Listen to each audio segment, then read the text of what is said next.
Islam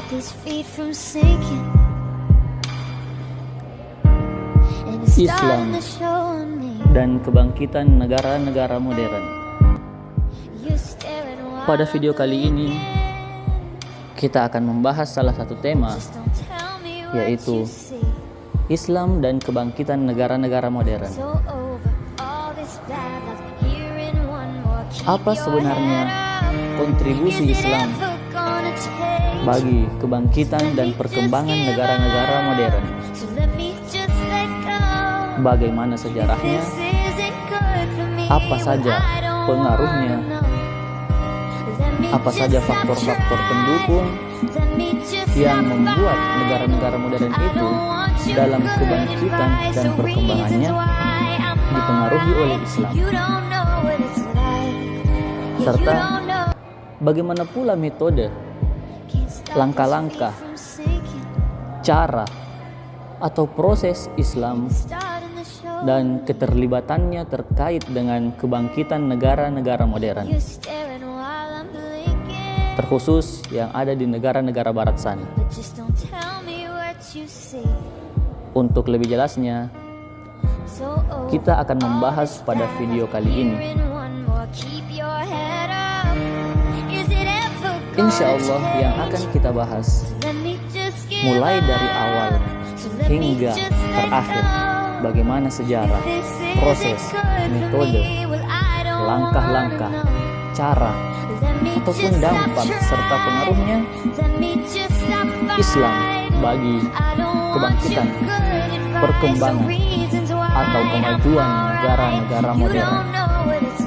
Karena memang Islam itu sangat berperan bagi kebangkitan negara-negara modern sana. Jadi, untuk lebih jelasnya, selamat menonton.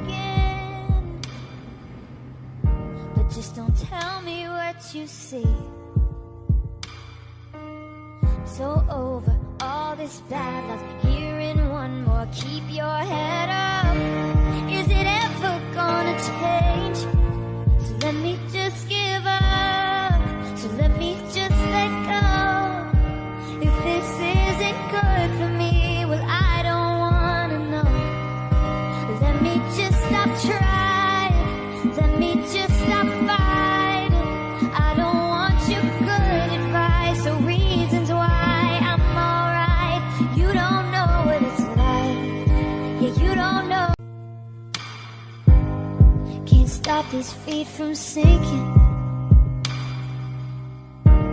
and it's starting to show on me. You're staring while I'm blinking, but just don't tell me what you see.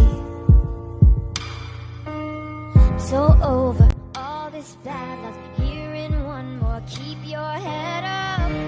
Is it ever gonna change? Let me just give up.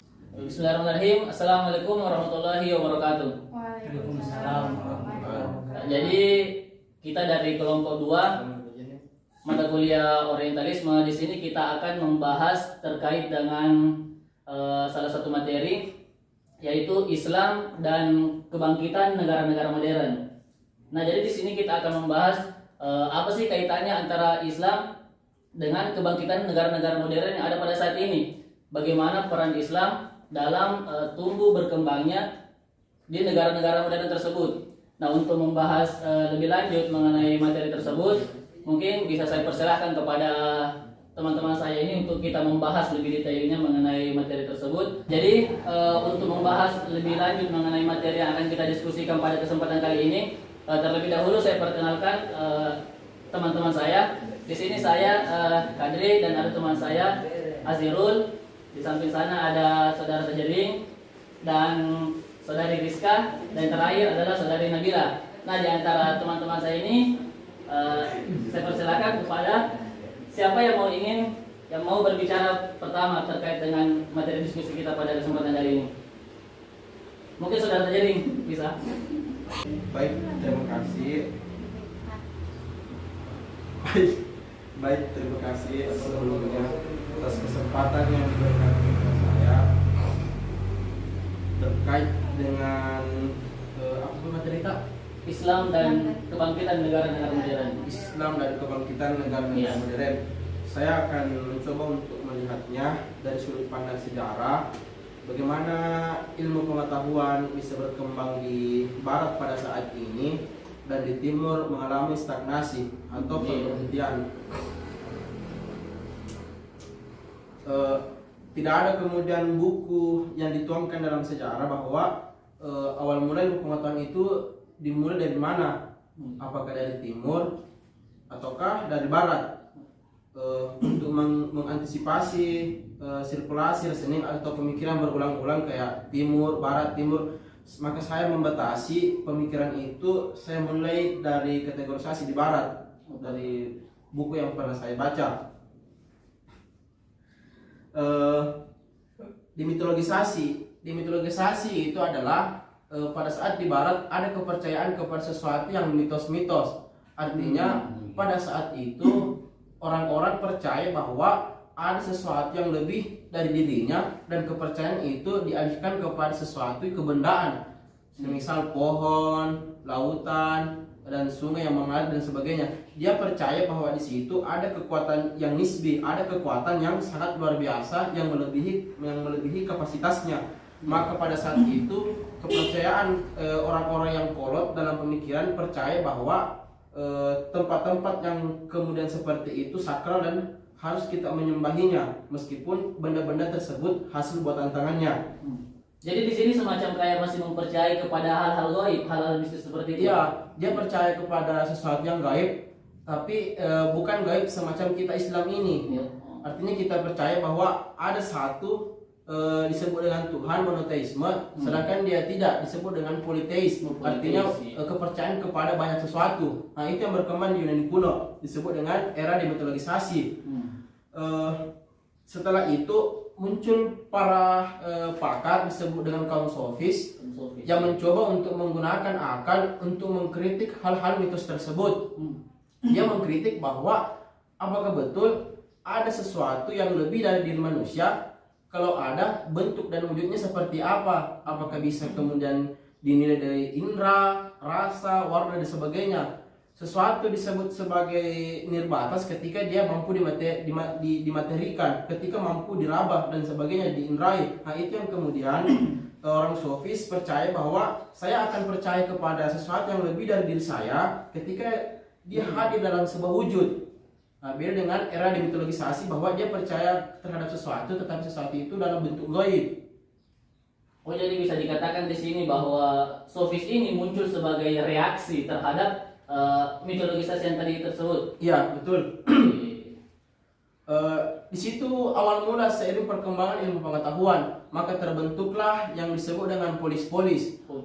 Polis-polis itu adalah semacam kerajaan-kerajaan. Kalau misalnya Nusantara disebut dengan kerajaan, kalau di Yunani kuno itu disebut dengan polis-polis. Nah, pada saat itu seperti Nusantara bahwa ada negara yang ada banyak kerajaan yang bertentangan, maka sebut saja sebagai negara Athena. Negara Athena membuat perpolitikan disebut dengan demokrasi. Demokrasi itu adalah siasat yang kemudian dibangun oleh pemimpin Athena karena pada saat itu ekspansi daripada Romawi hendak menguasai negara Athena. Maka inisiatif yang kemudian dikeluarkan oleh negara Athena bahwa masyarakat dan sebagainya berhak untuk memimpin. Maka daripada itu masyarakat mendukung sepenuhnya negara Athena ketika negara Romawi ingin melakukan ekspansi. Setelah itu muncul pemikir-pemikir, semisal kita sebut dengan Socrates. Socrates itu mengkritik kaum sofis, karena kaum sofis mendukung pemerintah sepenuhnya atas hak kebijakan atau regulasi yang dikeluarkan oleh pemimpin demokrasi terpimpin pada saat itu, tetapi Socrates dalam hal ini tidak setuju dengan hal itu. Karena ketika dia mengeluarkan sebuah semacam kebijakan, tetapi kebijakan itu hanya untuk kepentingan pemerintah, tidak untuk kepentingan masyarakat. Nah, setelah Socrates wafat, muncul yang namanya Plato. Plato kan kita sudah tahu bahwa teorinya adalah idealisme, bahwa ada yang terus berjalan di sebuah alam materi dan ada yang berhenti di sebuah alam idealis. Nah, setelah itu luar biasanya di Plato bahwa ilmu pengetahuan di situ mengalami perkembangan. Maka dia membuat semacam institusi pendidikan yang disebut dengan akademik. Salah satu anak dari seorang tabib yang berada di dalam sebuah negara Romawi kalau tidak salah, yang bernama Aristotelian, itu pernah belajar di akademik yang dikembangkan oleh Plato. Aristoteles sebagai orang yang kapasitas kemampuan berpikirnya pada saat itu lebih mencolok daripada yang lain, maka Aristoteles ini menggugah perhatian dari seorang raja yang bernama Alexandria Agung. Alexandria Agung adalah seorang raja, tetapi dia belajar juga kepada Aristotelian yang bernama Alexander Agung. Alexander Agung adalah seorang pemimpin yang kurang lebih umurnya 25 tahun, tetapi dia sudah membabi buta dalam melakukan peperangan sampai ke negara timur, sampai ke Islam. Pada saat itu, iya, dalam hal ini sebut saja sebagai Arab, Andalusia, Spanyol. Di Spanyol ketika Alexander Agung melakukan ekspansi militer, penyebar luasan wilayah, di situ bukan hanya sekedar memperluas wilayahnya, tetapi juga menyebarkan ilmu pengetahuan sampai ke timur. Kita ambil saja salah satu negara pada saat itu yang berkembang karena ilmu pengetahuan, di Andalusia. Al-Farabi menerjemahkan bahasa-bahasa Yunani. Bahasa Yunani, teks-teks Yunani itu berasal dari ekspansi negara Alexandria. Ketika Alexandria memperluas wilayahnya sampai ke timur, sebut saja Andalusia, di situ dia meninggalkan ilmu pengetahuan atau teks-teks. Teks-teks ini kemudian diterjemahkan oleh Al-Farabi. Nah, maka Islam pada saat itu mengalami namanya pencerahan. Artinya secara ilmu pengetahuan dia bersifat dinamis, terus berjalan dan sebagainya. Di sisi lain, di barat mengalami namanya kegelapan. Karena apa? Karena pada saat itu sudah masuk corak agama, tetapi corak agama ini bersifat aristokrasi, bersifat menghegemoni, bersifat otoriter. Artinya segala bentuk kebenaran itu dikembalikan kepada agama. Agama yang berkuasa pada saat itu disebut dengan agama Nasrani. Tetapi di era kegelapan pada saat itu ada institusi pendidikan yang dibentuk yang bernama skolastik.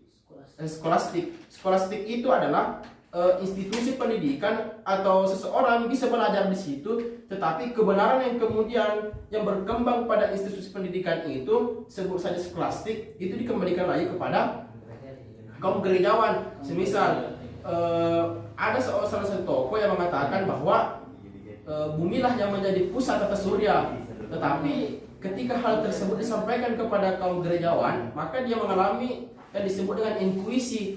Inkuisi itu adalah pengejaran kepada mereka yang berani freedom intelektual menyampaikan sebuah pendapat di muka umum yang bertentangan dengan gereja, maka dia akan semacam dimatikan, dalam hal ini dibunuh. Kurang lebih kalau dalam bukunya Filsafat Materialisme Murtada Mutahari, bahwa di situ kurang lebih 2.800.000 pada saat itu manusia dibabat mati ketika dia ingin hendak membebaskan pendapat. Begitulah kegelapan di barat pada saat itu. Tapi di sisi lain di timur mengalami yang namanya pencerahan. Ilmu pengetahuan semakin berkembang. Ada menemukan teori atom, saya lupa namanya. Ada juga yang menemukan kompas dan sebagainya. Tetapi ketika pada saat itu ilmu pengetahuan berkembang di timur, maka di barat ini kayak muncul sesuatu yang ada dalam hatinya, sebut saja sebagai kecemburuan. Ya, dia cemburu, maka ada semacam perang disebut dengan perang salib. Perang salib. Ya, perang salib itu adalah awal mulanya ketika barat cemburu kepada di timur karena perkembangan ilmu pengetahuan, maka dia memerangi mereka-mereka yang kemudian mengembangkan ilmu pengetahuan yang berada di timur. Maka disebutlah Sungai Hitam, yaitu segala bentuk buku ilmu pengetahuan yang sudah dibukukan di timur, ilmu pengetahuan yang sudah dijadikan sebuah bentuk atau kitab pada saat itu dilempaskan ke air. Maka air itu yang sebelumnya jernih berubah menjadi hitam. Hitam itu adalah tinta daripada teks-teks yang ditulis. Iya, maka dari itu ilmu pengetahuan di timur pada saat itu langsung stagnan, tidak berjalan. Nah, di sisi lain, ketika ilmu pengetahuan itu kembali ke negara barat, di barat mengalami perkembangan. Nah, pada saat ini ilmu barat itu kita lihat perfaktanya pada saat ini ilmu kaum materialis di barat itu ya hari ini kaum muslim yang berada di timur dan sebagainya berkiblat kepada barat. Di barat. Iya. Karena barat pada hari ini dia berkembangnya itu adalah hasil ekspansinya kepada di timur. Mungkin kurang lebih seperti itu yang saya dapat mengenai sejarah. Saya kembalikan kepada moderator. Oh iya, jadi tadi di sini pertama saudara menyampaikan bahwa pada awal mulanya itu orang-orang masih percaya kepada hal-hal mistis, hal gaib, bahwa betul. ada sesuatu yang lebih besar dari luar diri seseorang. Iya, betul. Ya. Maka selanjutnya untuk merespon pendapat atau pemikiran-pemikiran tersebut, muncullah yang tadi dikatakan sebagai sofis. Iya. Yang mana sofis ini kemudian sebagai reaksi untuk mengkritik ataupun menolak kepada pemahaman-pemahaman tersebut. Dan juga tadi dikatakan bahwa di timur itu mengalami kemajuan, tapi di barat itu dia mengalami kemunduran, iya. masa kegelapan. Iya. Nah, karena kegelapan di barat itu kemudian ini membuatnya cemburu, lalu melakukan ekspansi ke timur, lalu semua kitab-kitab yang ada pada saat itu dihanyutkan ke air, dihanyutkan ke sungai. Iya. Iya, cukup menarik juga. Iya. Sedikit Iya, mungkin ada mau menambahkan materi atau tidak, saya kalau saya ingin bertanya, apakah di sini setelah kembalinya setelah Renaissance kan di barat itu mengalami setelah Renaissance kembalinya filsafat dan kemajuan di barat kembali. Ya. Nah, di sini apakah di Islam apakah di sini ada pengaruh terhadap Islam? Islam mengalami kemunduran kembali. Oh iya, betul. Dan ada naik turun antara barat dan Islam saat barat naik, Islam turun, ya Islam turun, di barat naik. Ya gitu. Apakah? Artinya begini, disebut sebagai Renaissance yaitu kembalinya kebebasan berpendapat. Kan kurang lebih 10 abad lamanya, dimulai pada abad ke-4 sampai abad ke-14, situ kebebasan berpendapat di barat dibatasi. Dikembalikan kepada otoritas gereja yang berkuasa pada saat itu, semisal Thomas Aquinas dan sebagainya. Meskipun ada beberapa tokoh yang saya lupa. Berarti artinya di sini gereja mengambil alih penuh. Iya, mengambil alih penuh. Nah, di timur dalam hal ini filsafat Islam, Al-Farabi mengalami perkembangan. Di situ mengalami perkembangan ilmu pengetahuan dan sebagainya, karena teks-teks di barat diterjemahkan oleh Al-Farabi, dan teks-teks tersebut didapatkan hasil ekspansi daripada negara barat. Sebut saya Alexander Agung, murid dari Aristoteles. Ketika ilmu pengetahuan di timur maju, di situ mengalami kecemburuan, tetapi cemburunya negara barat itu ketika setelah Renaissance, setelah kembalinya kebebasan berpendapat. Setelah kembalinya kebebasan berpendapat, maka dia punya hak bicara. Ketika kembalinya hak bicara, dia punya kecemburuan kepada negara timur karena dia lebih menonjol persoalan pengetahuan. Maka dia melakukan sebuah ekspansi. Ekspansi ini kita sebut dengan di Andalusia itu ada semacam sungai, dialirkannya kitab-kitab yang diterjemahkan oleh Al-Farabi. Maka kemunduran ilmu pengetahuan di situ di timur dalam hal ini tidak bisa mengalami kemajuan. Karena apa? Karena teks-teks yang sebelumnya tidak dikembangkan itu ditiadakan. Sedangkan di barat mengalami kemajuan hasil daripada terjemahan teks-teks timur lagi. Artinya seperti itulah sirkulasi reasoning, dia akan berulang-ulang. Kurang lebih seperti itu, Kakanda. Menarik juga, tapi mungkin di antara teman-teman ada yang mau menyambung materi atau mengeluarkan pendapatnya terkait dengan materi yang kita bahas pada kesempatan kali ini. Saya sih. Oh baik, kepada saudara Zil bisa menjelaskan tentang apa yang dipahami tentang materi diskusi kita. Terima kasih kepada moderator.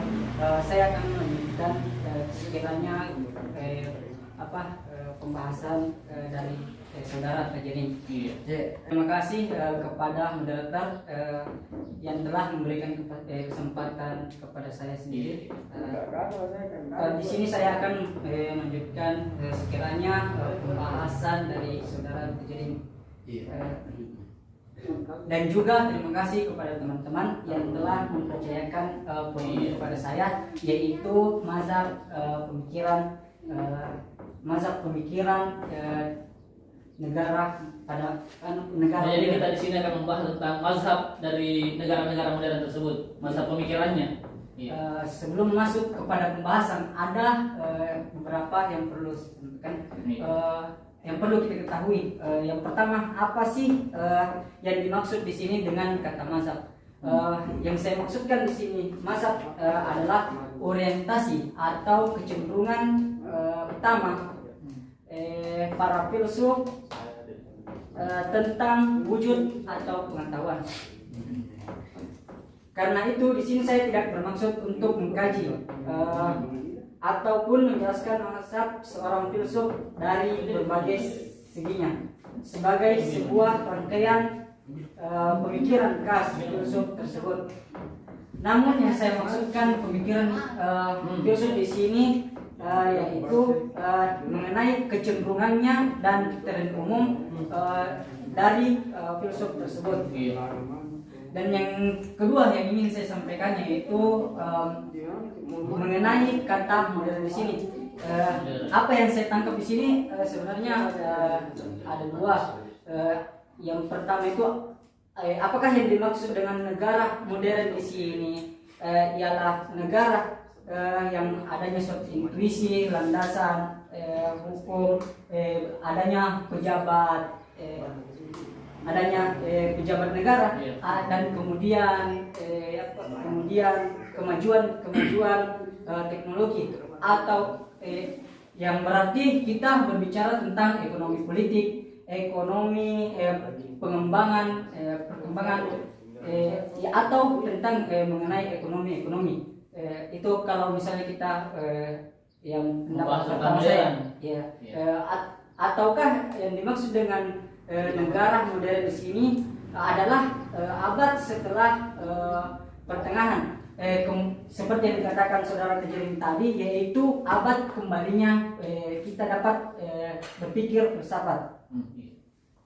Nah, kalau ini yang dimaksud, berarti kita berbicara tentang rasionalisme, empirisme, kritisisme, positivisme, eksistensialisme, materialisme, kemudian idealisme Jerman.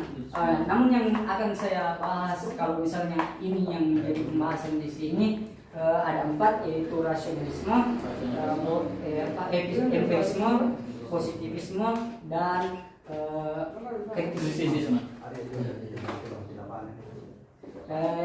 Jadi yang mana ini yang dimaksud di sini?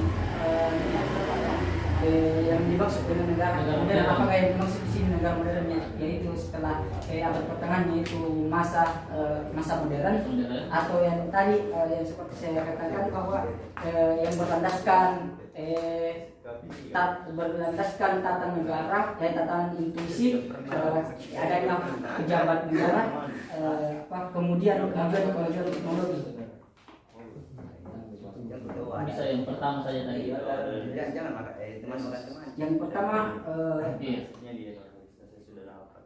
yang negara modern yang dimaksud adalah zaman setelah abad pertengahan. Iya, mungkin seperti itu.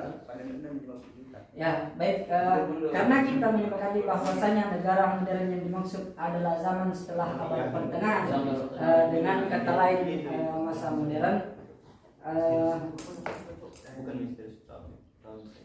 Sebenarnya ada banyak beberapa aliran masa pemikiran di zaman modern ini. Yang pertama itu ada rasio, empiris, kritisisme, positivisme, eksistensialisme, apalagi materialisme dan idealisme Jerman dan semacamnya. Hanya saja di sini saya akan membahas 4 masa pemikiran.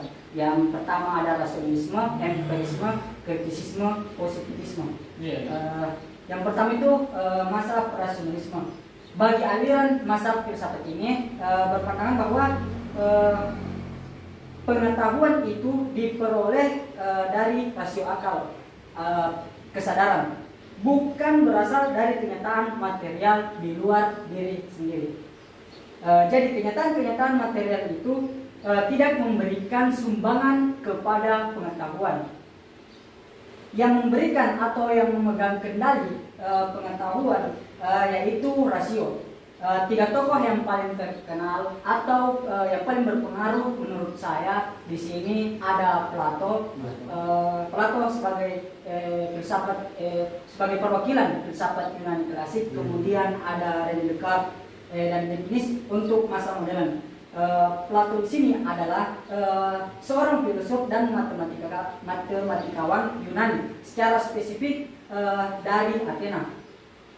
Nama asli Plato dalam buku Dr. Ahyar Yusufovich yaitu Aristokles. Sementara nama Plato itu sendiri adalah julukan yang diberikan oleh guru senamnya yang sedikit mengejek, yaitu Platos yang artinya lebar, karena dahi Plato itu sendiri sangat lebar. Kemudian pandangan dari Plato itu dipengaruhi oleh beberapa para filsuf. Yang pertama Socrates, guru yang sangat dihormati dari Plato. Yang pengaruh dari Socrates terhadap Plato yaitu tentang etika moral dan perlunya tujuan kehidupan di dunia. Kemudian ada Pythagoras. Pythagoras ini mempengaruhi pikiran Plato tentang keabadian jiwa, mistisisme dan matematika. Kemudian ada Parmenides yang mengatakan bahwa realitas itu senantiasa abadi, bersifat tetap. Kemudian ada Heraklitus yang menyatakan bahwa realitas itu senantiasa berubah. Plato dianggap salah seorang pendiri epistemologi karena ia yang pertama kali yang bertanya apa itu pengetahuan dan bagaimana kita dapat mengetahui dan kapan pengetahuan itu bisa dikatakan benar. Adapun teori pengetahuan Plato merupakan upaya untuk memecahkan pertentangan antara pemikiran Heraklitus dengan pemikiran Parmenides. Heraklitus berpendapat bahwa realitas seperti yang saya katakan tadi, realitas adalah Heraklitus berpendapat bahwa realitas itu adalah sesuatu yang senantiasa berubah. Sebaliknya Parmenides menyatakan bahwa realitas adalah sesuatu yang tidak berubah, tetap dan yang abadi. Menurut Plato, realitas yang senantiasa berubah adalah dunia fisik, fenomena alam. Sementara sedangkan yang realitas sempurna yang dimaksud oleh Parmenides tidak berubah, yaitu terdapat dalam dunia ide. Plato menolak relativisme, perspektivisme, epistemologi dan pemikiran Heraklitus, dan mendukung Socrates gurunya yang menyatakan adanya kepastian dan objektivisme. Pengetahuan menurut Plato bukanlah hasil pengamatan indera, sebab dunia yang kita amati hanya sebagai bayangan dunia ide. Dengan kata lain, pengetahuan itu berasal dari akal rasio. Kemudian tokoh sang modern René Descartes. adalah filsuf asal Prancis di wilayah Turin, Prancis Barat. Ayahnya seorang ketua parlemen. Ia sering dijuluki dengan bapak filsafat modern. Salah satu gagasannya yang sangat terkenal hingga saat ini yaitu cogito ergo sum. Aku berpikir maka aku ada. Dia beranggapan bahwa kesadaran kita itu melukiskan kenyataan di luar kesadaran itu sendiri. Objek-objek lain itu terkenali lewat dengan cara bagaimana kita berpikir.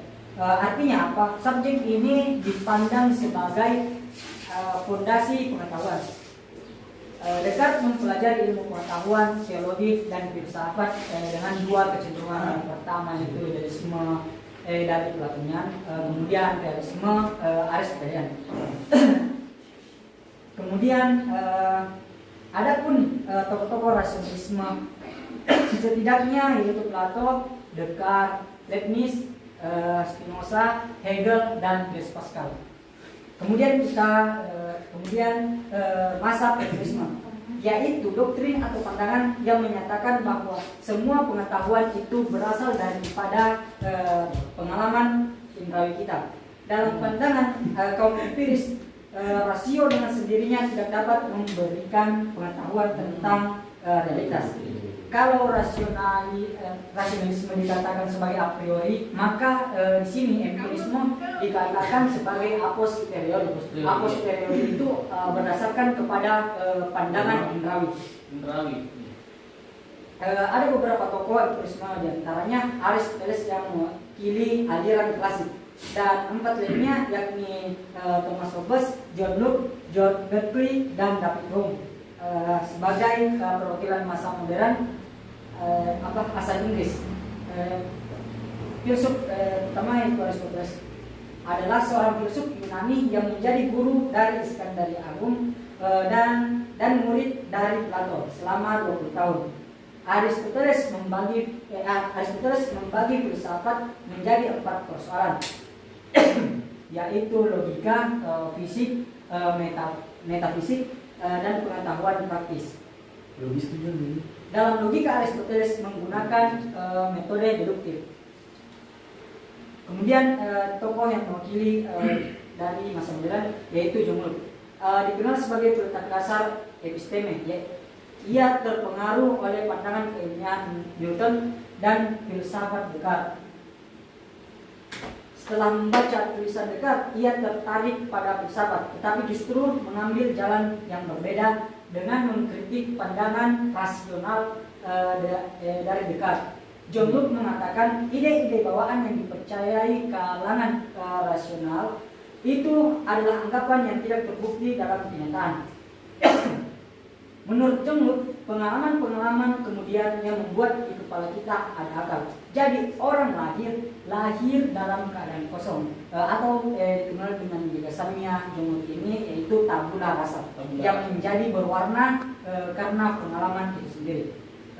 Kemudian masa kritisisme adalah sintesis atau penggabungan dua paham yang saling berseberangan, yakni rasio dan empiris. Aliran ini dipopulerkan oleh filsuf Jerman yaitu Immanuel Kant. Menurut Immanuel Kant, berpikir adalah membuat keputusan. Dalam keputusan terjadi sintesis antara data indrawi dan unsur-unsur akal budi. Nah, menurut Immanuel Kant ini terjadi 3 tahap proses berpikir. Yang pertama, aktivitas 1, data empirisme itu ditangkap oleh indrawi. Kemudian tahap kedua, data-data indrawi yang ditangkap tadi itu kemudian menuju kepada pikiran kita, ketemu dengan kategori akal budi. Kemudian aktivitas 3, dalam mengambil putusan terjadi sintesis antara rasio dan empirisme. Kemudian masa positivisme. Dalam pandangan ini yang ilmiah adalah sesuatu yang faktual saja, yang berdasarkan pada kenyataan saja. ini meradikalkan atau lebih spesifik lagi. Pandangan Immanuel Kant dan pandangan empirisme bahwa pengetahuan itu hanya mungkin dengan data-data yang faktual atau diketahui. Salah satu tokohnya yaitu Auguste Comte yang dikenal sebagai pendiri masa kini. 3 tahap perkembangan pengetahuan manusia menurut Auguste Comte ini, yaitu ada 3 tahap. Yang pertama tahap teologi. Tahap paling mendasar. Melalui tahap ini manusia mencari sebab utama segala sesuatu yang ada dan menemukannya pada Tuhan atau Dewa. Kemudian yang kedua tahap metafisik. Ya, betul.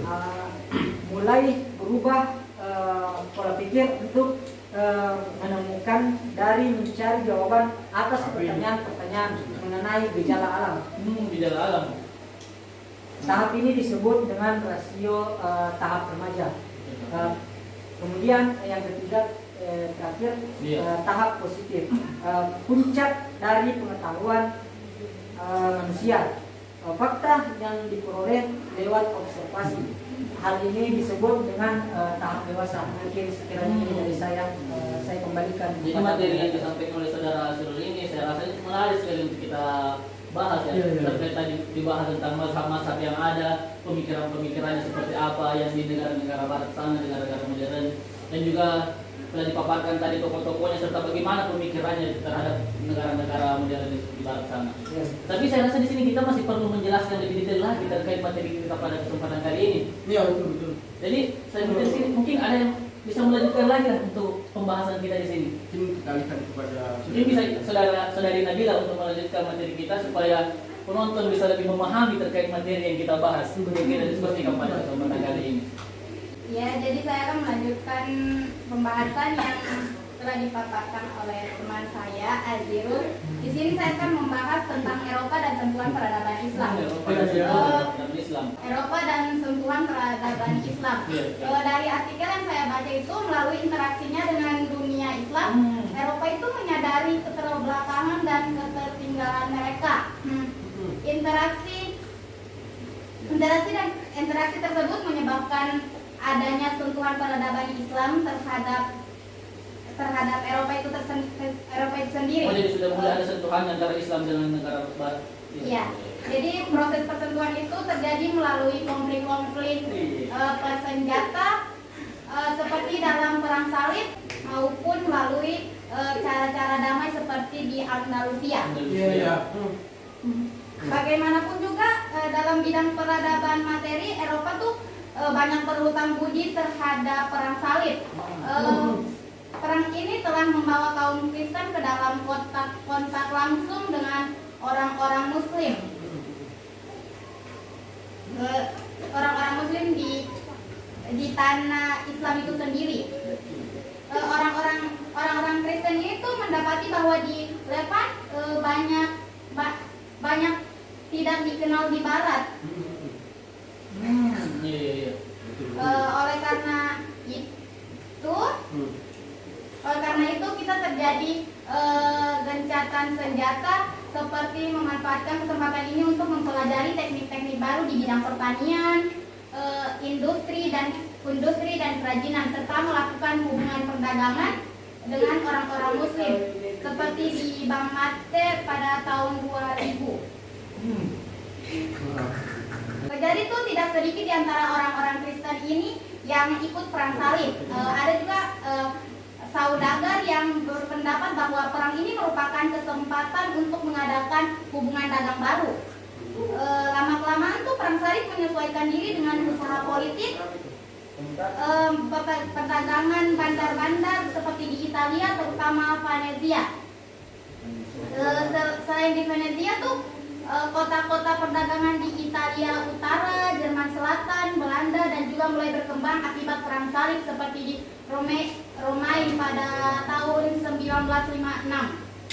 Dari kota-kota inilah tuh nantinya muncul Renaissance. Ya. Selain melalui perang salib, cara lain terjadinya sentuhan peradaban Islam terhadap Eropa adalah melalui cara cara yang murni seperti damai di Andalusia. Ketika Eropa masih larut dalam keterbelakangan, Andalusia ini telah tumbuh dan kemajuan kegemilaan peradaban. Seperti yang dikatakan Ustadz Muhammad Al-Husain Ragna, dari antara bukti kebesaran peradaban Spanyol bahwa di Cordoba saja terdapat 50 rumah sakit, 900 toilet, 800 sekolah, 600 masjid, perpustakaan umum yang memuat 600.000 buku dan 70 perpustakaan pribadi lainnya. Berarti sudah dikatakan pada saat itu sudah perkembangannya sudah sangat maju ya, berkembang sekali. Iya. Iya. Wow. Saya lanjut ya. Iya, lanjut. Jadi orang-orang Eropa ini aktif berinteraksi dengan orang-orang Arab dan mengambil ilmu dari mereka serta mengambil manfaat dari peradaban mereka. Orang-orang Eropa ini datang ke Andalusia untuk belajar di universitas-universitas umat Islam. Di antara mereka terdapat para tokoh gereja dan para bangsawan. Sebagai contoh salah seorang yang sangat luar biasa pandaiannya pada abad ke-10 bernama Gerbert de Aurillac. Ia menjadi paus Prancis pertama di bawah gelar Seigneur Forster II. Ia menghabiskan 3 tahun di Toledo dengan para ilmuwan muslim. Ia juga belajar matematika, astronomi, kimia, dan pelajaran-pelajaran lainnya. Beberapa wali gereja atau pendeta tinggi dari Prancis, Inggris, Jerman, Italia juga lama belajar di Universitas Muslim Spanyol. Jadi ada kasus menarik yang dialami oleh Frederick II, Kaisar Jerman yang juga menjadi Raja Naples dan Styria. Ia merupakan seorang yang berjiwa besar dan berpengetahuan tinggi. Ia tuh dituduh orang masuk Islam dengan diam-diam karena Kaisar itu lebih suka tinggal di Italia Selatan dan lingkungan alam timur daripada di Jerman yang belum maju. Di Naples juga didirikannya sebuah universitas dengan tujuan memindahkan pengetahuan Arab ke Italia.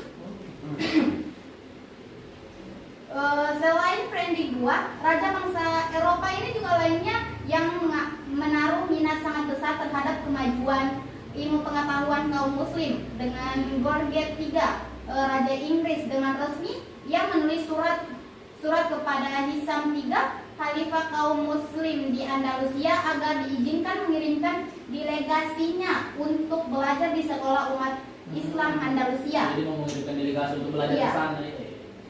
Gordon ini tuh berkata dalam suratnya, dari Gordon Raja Inggris, Gales, Swedia, dan Norwegia kepada Khalifah kaum muslim di Andalusia, Paduka yang mulia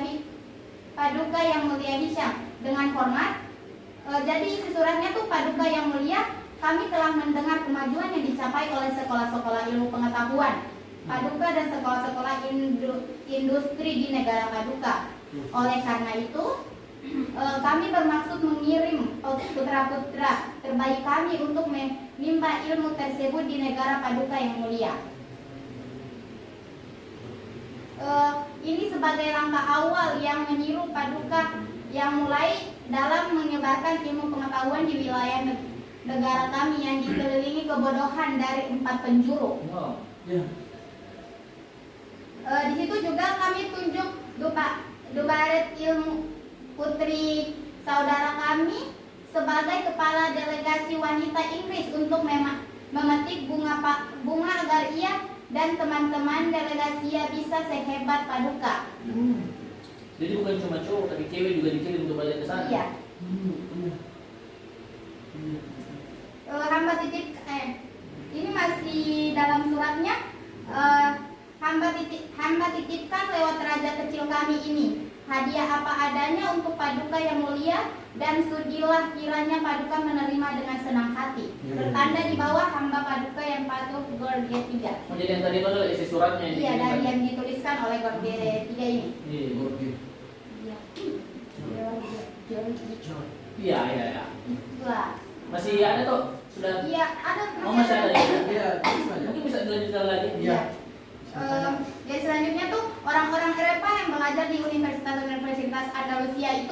gerakan penerjemah kitab-kitab para ilmuwan Muslim Ya. yang berbahasa Arab ke bahasa Latin. Jadi saya lanjut ya. Iya, lanjut saja.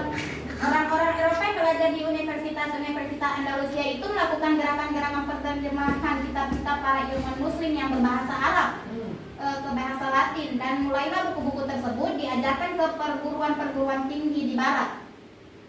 Ketika itu bahasa Arab ini menjadi bahasa terdepan di dunia dalam masalah ilmu pengetahuan. Orang yang ingin mempelajari ilmu pengetahuan harus pandai berbahasa Arab. Bercakap-cakap dengan bahasa tersebut merupakan bukti tinggi wawasan yang tinggi. Philip K. Hittim mengatakan selama berabad-abad Arab merupakan bahasa pelajaran, kebudayaan dan kemajuan intelektual bagi seluruh dunia yang berpendapat terkecuali Timur Jauh.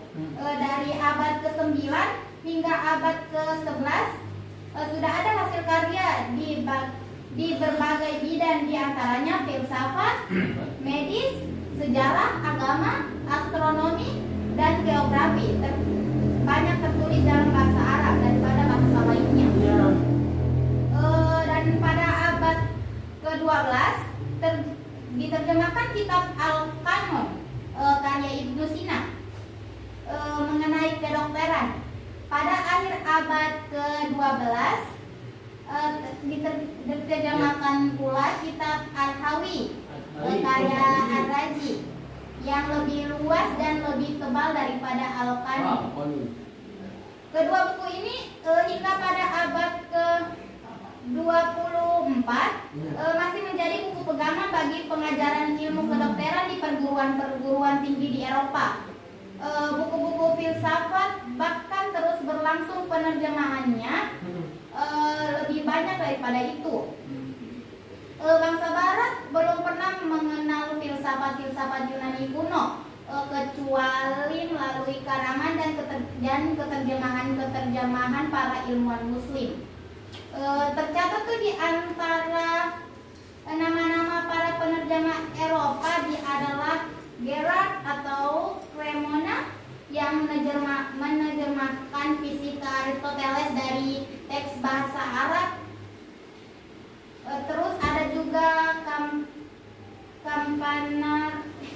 Campanus atau Navarra, Abelard, Albert dan Daniel. Dan banyak orang Barat yang jujur mengakui bahwa pada abad pertengahan kaum Muslim adalah guru-guru bangsa Eropa selama tidak kurang dari 600 tahun.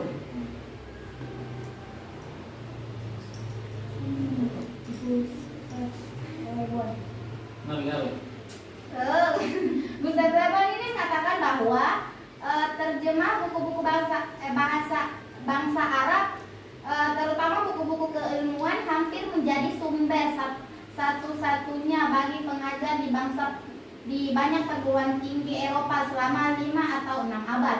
Dapat dikatakan banyak pengaruh bangsa Arab dalam beberapa bidang ilmu seperti ilmu kedokteran dan masih berlanjut hingga sekarang. Buku-buku karangan Ibnu Sina pada akhir abad yang lalu masih diajarkan di Montpellier. Yes. Le Bon juga mengatakan bahwa hanya buku-buku bangsa Arab tua yang dijadikan sandaran oleh Roger Bacon, Leonardo da Vinci, Arnold de Philip. Jadi buku-buku bangsa Arab lah yang menjadi sandaran oleh Roger Bacon, Leonardo da Vinci dan lain sebagainya. Orang Eropa juga memanfaatkan keunggulan ilmu orang Muslim dalam beberapa keperluan mereka. Misalnya yang merintis jalan bagi Eropa menuju Semenanjung Harapan. Setelah menemukan jalan tersebut, ia bertemu dengan seorang pelaut Muslim Arab yang bernama Ibnu Majid.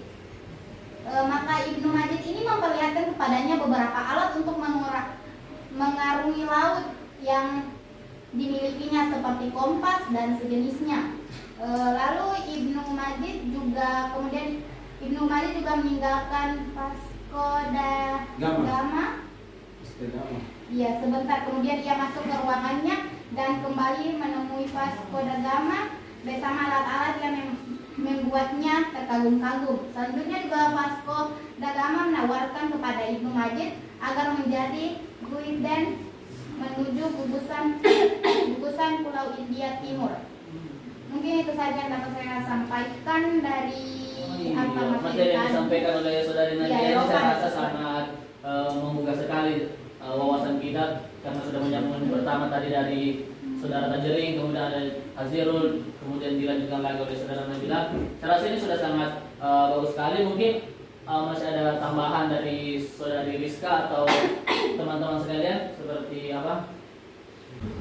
Pada saat Eropa mulai bangkit dalam berbagai bidang kehidupan, dunia Islam justru mengalami keterbelakangan dan ketermunduran dalam berbagai bidang kehidupan, yang dimana hal ini disebabkan oleh beberapa faktor.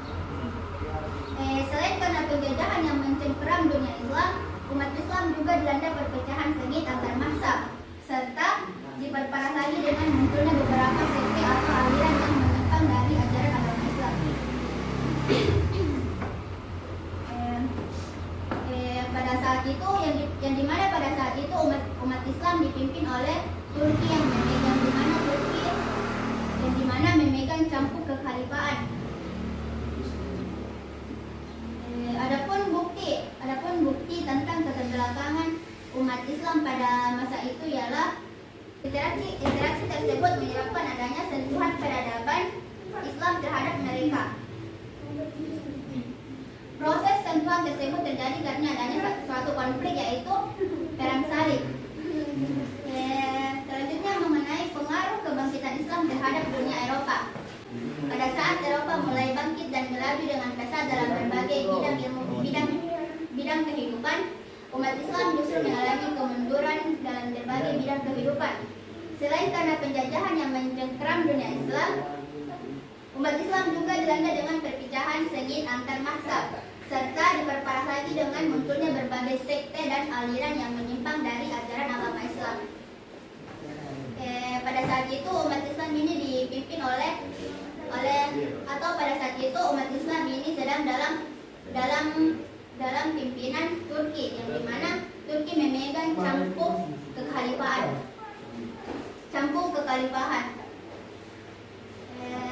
Adapun beberapa bukti keterbelakangan umat Islam pada saat itu yaitu pada akhir abad itu Turki masih terbelakang di bidang industri dan penemuan ilmiah, hingga ketika menyaksikan balon terbang melayang-layang di angkasa ibu kota, mereka mengira itu adalah perbuatan tukang sihir. Tetapi itulah salah satu bentuk keterbelakangan Turki pada masa itu. Selanjutnya itu dalam hal menciptakan sarana kemajuan dan kesejahteraan umum, negeri-negeri Eropa yang kecil lebih cepat daripada Turki, sedangkan negeri-negeri Mesir lebih cepat dari 4 tahun dibandingkan dengan Turki dalam hal penggunaan kereta api dan penggunaan perangkap. Sebagaimana yang kita ketahui bahwa Eropa itu datang ke negara-negara bagian timur selain untuk menyebarkan agama Nasrani sebagai agama yang diakui sebagai agama yang diakui di Eropa. Umat Eropa juga datang untuk memperluas wilayah kekayaan atau untuk mencari kekayaan. Selain itu juga untuk mencari rempah-rempah. Jadi setelah Eropa kuat dan mengambil ilmu peradaban dari Islam, mulailah Eropa menjajah umat Islam dan merampas kekayaannya. Misalnya Inggris yang menjajah Mesir, Irak dan Yordania, Prancis yang menjajah Tunisia, Aljazair, Suriah dan Lebanon, dan di Asia Tenggara Inggris menjajah Malaysia dan Singapura, dan Belanda menjajah Indonesia dan sebagai bangsa Indonesia yang dijajah oleh Belanda. Dan salah satunya Indonesia yang dijajah oleh Belanda. Selanjutnya selain menyebarkan agama Kristen, para penjajah Eropa itu juga menguras kekayaan umat Islam. Akhirnya kekayaan Eropa membengkak sehingga harta rampasan itu mereka mampu memperkuat posisinya dan melakukan penelitian ilmiah yang pada gilirannya membuat Eropa semakin kuat dan berkuasa. Selanjutnya itu setelah jatuhnya berbagai wilayah-wilayah Islam ke tangan imperialisme Barat, maka hal itu menginsafkan umat dunia Islam akan kelemahannya dan menyadarkan umat Islam bahwa di Barat lebih timbul peradaban baru yang lebih tinggi dan merupakan ancaman bagi umat Islam. Pada saat itu juga raja-raja dan pemuka-pemuka Islam mulai memikirkan bagaimana meningkatkan kualitas dan kekuatan umat Islam kembali. Misalnya pada periode ini timbullah ide-ide pembaharuan dalam dunia Islam seperti dari Mesir muncullah Jamaluddin Al-Afghani dengan ide pan-Islamis. Misalnya yaitu dari Mesir muncullah Jamaluddin Al-Afghani pada tahun 1839 sampai 1897 dengan ide pan-Islamismenya yang kemudian diikuti oleh muridnya yaitu Muhammad Abduh pada tahun 1849.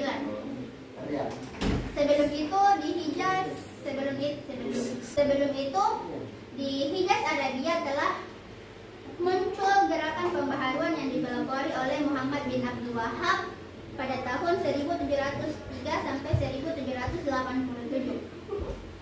Meskipun kelahirannya merupakan respon terhadap penyimpangan praktek keagamaan yang terjadi di Hijaz dan sekitarnya. Akan tetapi gerakan ini juga mempunyai pengaruh di dunia Islam dalam membangkitkan kesadaran umat Islam untuk melawan kaum penjajah terkhusus di Indonesia. Demikian juga ide pan-Islamismenya yang diusung oleh Al-Afghani banyak mempengaruhi tokoh-tokoh pergerakan Islam Indonesia yang aktif memperjuangkan Islam pada zaman penjajahan Belanda. Sebagaimana yang telah dijelaskan oleh saudara kita Tajarin tadi yang dimana mengatakan bahwa umat Islam pada masa Renaissance itu mengalami kemunduran akibat dari Renaissance itu sendiri yang dimana telah membangkitkan Eropa dari keterbelakangan itu. Hal tersebut membawa dampak luar biasa tidak hanya bagi masyarakat Eropa, namun juga bagi masyarakat atau dunia Islam itu sendiri. Oleh karena itu, dunia Islam justru mengalami kemunduran ketika Eropa mengalami kebangkitan. Maka dampak yang diterima oleh dunia Islam tidak sedikit adalah dampak negatif. Sebagaimana yang telah dikemukakan oleh Ali An-Nadawi sebagai berikut. Dunia Islam dipaksa keadaan untuk tunduk pada pola ajaran materialistik sejak ia ditimpa musibah kemunduran.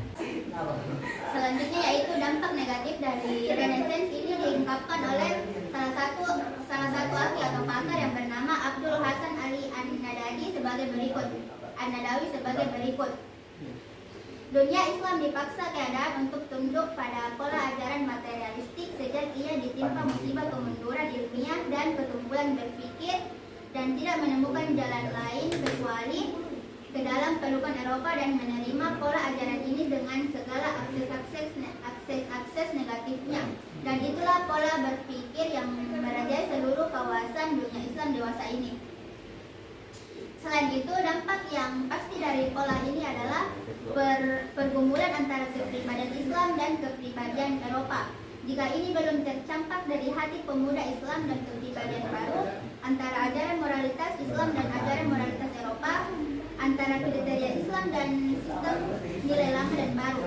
Dampak lain adalah timbulnya sifat ragu-ragu dan kemunafikan di kalangan kaum terpelajar. Selain itu juga kurangnya kesabaran dan keinginan serta kehidupan yang lebih mementingkan segi-segi duniawi dan berbagai ciri kebudayaan Eropa lainnya. Sekian dan terima kasih. Baik, saya rasa untuk diskusi kita pada kesempatan kali ini cukup sampai di sini. Sebagaimana tadi yang di sini saya akan kembali merangkum apa yang disampaikan oleh teman-teman. Yang pertama dari saudara Tajarin tadi dengan materinya, yaitu tentang sejarahnya bagaimana Islam ini dan kebangkitan negara-negara modern. Dan kemudian dilanjutkan oleh Azirul dengan menjelaskan tentang mazhab-mazhab pemikiran yang berkembang di negara-negara modern tersebut. Dan kemudian dilanjutkan oleh saudari Nabila dengan penjelasannya terkait Eropa dan sentuhan peradaban Islam. Dan terakhir disempurnakan oleh saudari Rizka dengan penjelasan yang sangat menarik sekali terkait pengaruh kebangkitan Eropa terhadap dunia Islam. Nah, di sini saya mengambil kesimpulan bahwa kebangkitan negara-negara modern yang ada di Barat itu tidak bisa dipisahkan dengan Islam, karena kebangkitan negara-negara modern tersebut itu mereka mengalami kebangkitan karena salah satu faktor terbesarnya itu karena telah melakukan ekspansi terhadap Islam, yang mana ketika melakukan ekspansi tersebut dia kemudian mengambil keuntungan yang dapat dia peroleh dari Islam, lalu kemudian dia bawa kembali untuk kemudian dikembangkan. Nah, sehingga bisa kita lihat di negara-negara modern sekarang bagaimana kemajuan yang ada di sana, bagaimana segala kebangkitan boleh dikata sebagai adidaya lah, sebagai pokoknya yang terhebat lah di zaman-zaman sekarang ini yang ada di negara-negara modern yang ada di barat sana. Baik, saya rasa diskusi kita pada kesempatan kali ini cukup sampai di sini. Kurang dan lebihnya mohon dimaafkan. Assalamualaikum warahmatullahi wabarakatuh. See you.